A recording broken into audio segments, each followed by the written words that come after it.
Assalamualaikum warahmatullahi wabarakatuh. Perkenalkan, nama saya Muhammad Rizky, NIM 64207147. Di sini saya akan mempresentasikan hasil kerja saya, yaitu studi kelayakan bisnis PT Mitra Kerinci. Profil Kebun Mitra Kerinci. PT Mitra Kerinci adalah perusahaan perkebunan di bawah PT Raja Wali Nusantara Indonesia yang bergerak di bidang teh. Terletak di Kabupaten Solok Selatan, Provinsi Sumatera Barat. Perkebunan teh PT Mitra Kerinci biasanya juga disebut kebun liki, karena sebelumnya PT Mitra Kerinci, nama liki sendiri diambil dari nama daerah setempat. Kemudian liki dipakai sebagai branding teh yang diusung oleh PT Mitra Kerinci. Kebun liki memiliki topografi landai dengan ketinggian 600 hingga 1100 meter DPL. Aspek pasar dan pemasaran. Menurut data BPS 2018, berdasarkan kebutuhan gula nasional, yakni menurut data produksi, impor, dan ekspor, gula nasional tahun 2017, didapatkan angka kebutuhan impor gula nasional sudah mencapai 4.472.179 ton. Ini diperkirakan akan terus meningkat dengan bertumbuhnya penduduk serta dengan meningkatnya kebutuhan industri makanan dan minuman yang di dalam negeri. Dengan meningkatnya jumlah penduduk Indonesia dan penduduk dunia, serta meningkatnya kesadaran masyarakat akan kesehatan, maka kebutuhan produk stevia dan turunnya tentu diharapkan meningkat juga segmentasi pasarnya.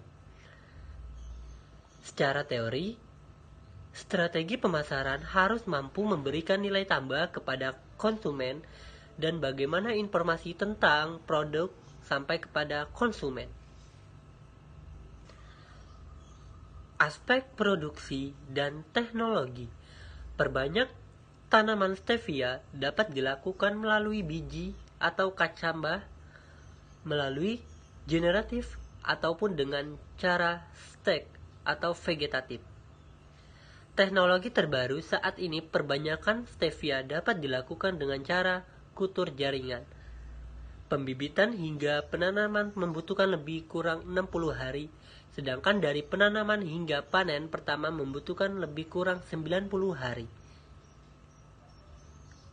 Dalam hal pengelolaan daun stevia menjadi bentuk powder dan liquid, maka metode dan teknologi yang digunakan haruslah memiliki ciri-ciri sebagai berikut. 1. Berfokus kepada keberlanjutan produk. Yang kedua, produk lingkungan haruslah higienis serta terjamin kehalalannya. Yang ketiga, menerapkan prinsip efisiensi serta ramah lingkungan. Yang keempat, pengelolaan air limbah yang terpadu sehingga tidak mengganggu keseimbangan ekosistem. Aspek manajemen dan sumber daya manusia. Kegiatan yang dilakukan sebelum kegiatan bisnis dimulai. Dalam melakukan persiapan kegiatan sebelum proyek dimulai, Mitra Kerinci melakukan kajian studi kelayakan. Divisi pengembangan adalah bagian yang paling bertanggung jawab terhadap proses ini. Biasanya, divisi pengembangan menugaskan tim yang ditunjuk untuk menyusun analisa studi kelayakan. Setelah analisa studi kelayakan awal terhadap kesesuaian budidaya di kebun liki, kemudian ditinjau dari segi aspek-aspek lainnya.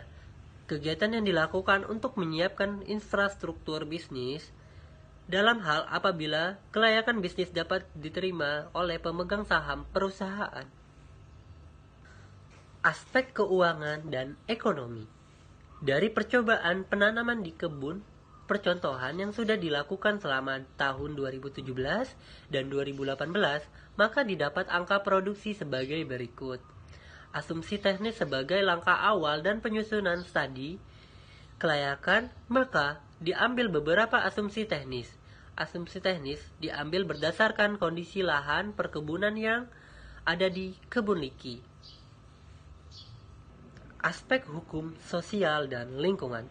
Ditinjau dari rencana tata ruang Kabupaten Solok Selatan, rencana pengembangan usaha tanaman stevia sudah sesuai dengan rencana pengembangan Kabupaten Solok Selatan yang didasarkan oleh karakteristik dan potensi yang dimiliki oleh masing-masing wilayah, di mana dibagi dalam 3 wilayah, Yang pertama, Kecamatan Sangir.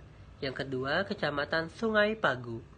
Yang ketiga, Kecamatan Sangir Batanghari. Kajian aspek sosial. Pengembangan usaha tanaman stevia akan berdampak positif pada masyarakat sekitar, khususnya dan masyarakat Kabupaten Solok Selatan pada umumnya. Antara lain adalah 1. Meningkatnya potensi pajak bagi negara. Yang kedua, terciptanya lapangan kerja baru lagi bagi masyarakat sekitar. Yang ketiga, peningkatan perekonomian masyarakat sekitar akibat adanya peningkatan perputaran uang di Kabupaten Solok Selatan.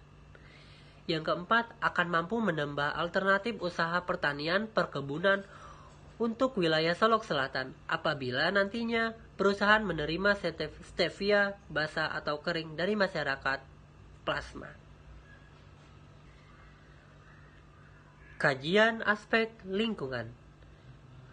Melihat kedudukan Kabupaten Solok Selatan yang berada pada suatu sistem patahan besar dan jalur gunung api yang masih aktif sampai sekarang, serta banyaknya dataran yang bergelombang dan curam, menyebabkan sebagian besar daerahnya merupakan daerah rawan bencana, baik gempa bumi, longsor, maupun banjir.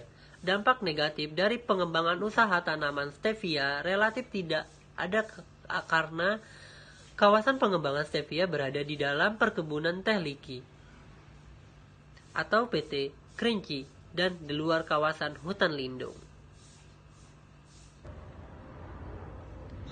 SDM pendukung.